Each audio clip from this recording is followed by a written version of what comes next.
All right, what's up guys? My name is Kevin Yang. Welcome to my car review channel. Today we have for you a 2023 Buick Encore. I really like the styling of this vehicle because it is like a mini GLS, a mini truck. It is a Buick, so it is somewhat luxury and somewhat VIP. I really think they nailed this design down, and I'm really digging it. And it has functional air curtains, man. What what vehicle in this price range has functional air curtains? That adds like an extra 100 horsepower per air curtain. I do appreciate the more aggressive styling with the red finish. It is the ST model.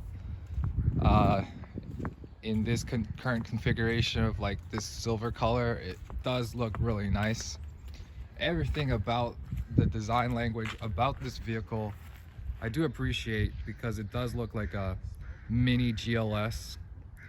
So you can just go about mini trucking all day. It comes with a 1.3 liter turbo, making about 160 horsepower, and you can really hear the whine of the turbo. It's not as pronounced as a full-size truck, but it's actually still enjoyable.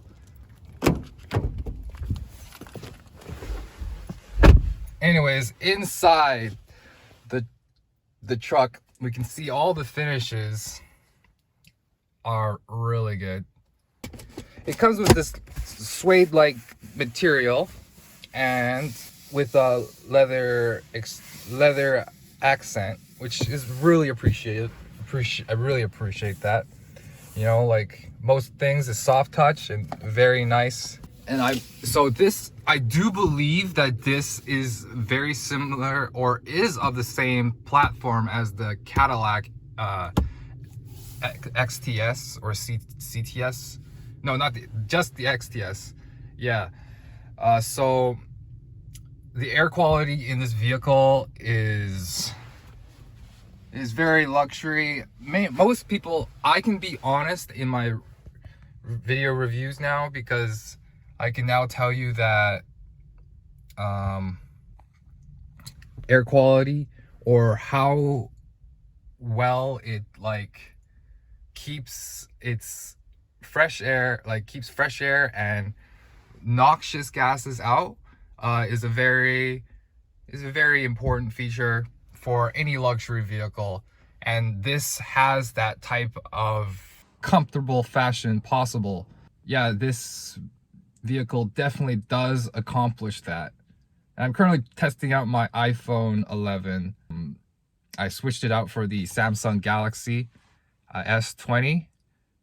Because yes, the S20 FE is a better phone in all aspects, but this phone is lighter, and I swear to you, most of the times smaller is better, and everything is in the details. And so yeah, let's get back to the review of the Buick. So anyways, back to the Buick Encore. I'm really liking the details.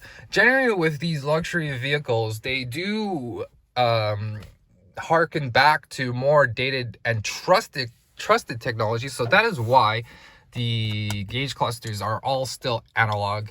Let's go ahead and turn this thing on. Okay, it has a pretty nice, decent infotainment system. Like, the screen is a good size, and it's not laggy, and you can go into your Apple CarPlay very easily, and everything is very seamless, very not laggy, and it provides an overall function that is relatively easy to use. I have no issues. I'm really liking the design of all this stuff. So, and yeah, all the electronics are decent. I would not say they are as reliable as the Acura, but definitely more reliable than a Mercedes for sure.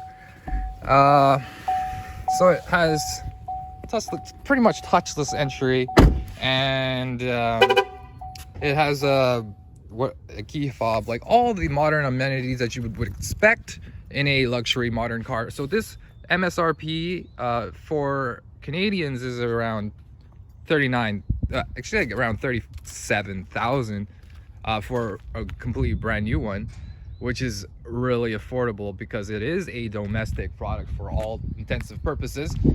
And you get to drive around in a relatively VIP, relatively luxury vehicle that takes care of all your necessary creature comforts that are deemed important to a luxury driver.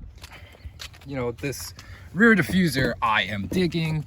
You know, SD Bats to show off that it ain't just the normal Encore, it is a ST. And now I'm just going to go for a relatively quick test drive and take you with me, and you guys can see how awesome this vehicle is.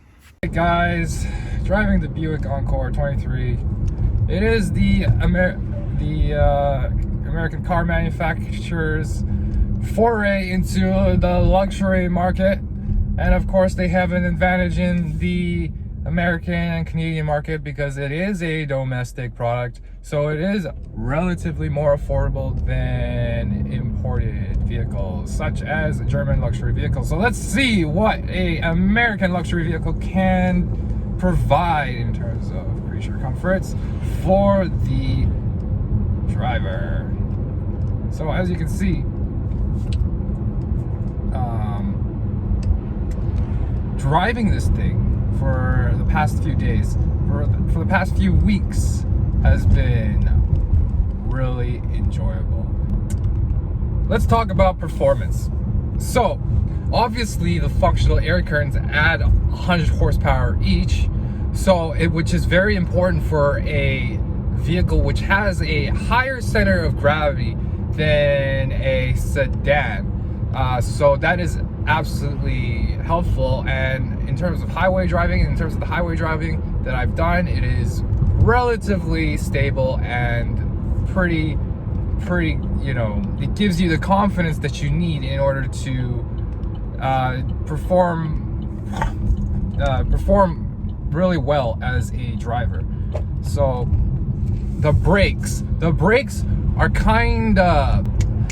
they're kind of squishy, and the brakes are kind of squishy, and they don't really have much of a tactile responsive feel that you would expect of an immediate brake, such of that as a air brake or a ceramic brake. But what it does provide enough stopping power that you would expect for the GVW of this vehicle. I have taken 4 overweight passengers plus their luggage, which is a total amount probably in the rough 500 kilograms, which is about 900 pounds. That's incredible. Or actually it's like 1,200 pounds that I have put onto this vehicle, and it performed in a very spectacular function. So I really do think that this vehicle has the American truckiness, the American DNA of the truck, which is that is all they are good at doing, which is making the truck, right? The F450, man, the Chevrolet 1500, the dualies, all that shit they have produced, and all that DNA can be found in this vehicle. So you want this vehicle if you are looking for a relatively affordable, small-sized truck that you would daily every day. All right, let's talk about dailying this thing, which is what I've been doing, driving as an Uber for my vacation. It's been fantastic. In terms of fuel economy, I would not be as profitable driving for Uber if I didn't have excellent fuel economy. So the fuel economy in this is actually understated. So it says it gets about 30 miles per gallon. I mean, it says it gets about 29 in four-wheel drive mode, but this vehicle doesn't seem like it. Primarily because it has the start-stop function, so it can and it will stop the engine when you are sitting idle in traffic, which probably adds to 5. Anyways, we're going back to the review. The review is about the Buick Encore. So the Buick Encore has performed expediently in terms of fuel economy. The EPA is about, they say 29, but I believe it is about 30. So you can get, driving for Uber on $60 Canadian gas, you can get about 2 days worth of Ubering. And compare this to my previous luxury vehicle, an Acura TLX, it is about double the fuel economy of that 4-cylinder, which is, I don't know, I guess I am just completely, like, my expectations for fuel economy are so low because of the previous vehicle that I drove, which has the same, almost the same EPA fuel mileage rating, but actually gets 2 times worse in terms of fuel mileage. So I would have to pay double the amount of gas for that vehicle compared to this vehicle, all in all. So that I can attest to that they have done an outstanding job. And in the domestic market, I do believe they can take a sizable chunk of the market share. I hope that I've been thorough enough, and I'll see you guys in the next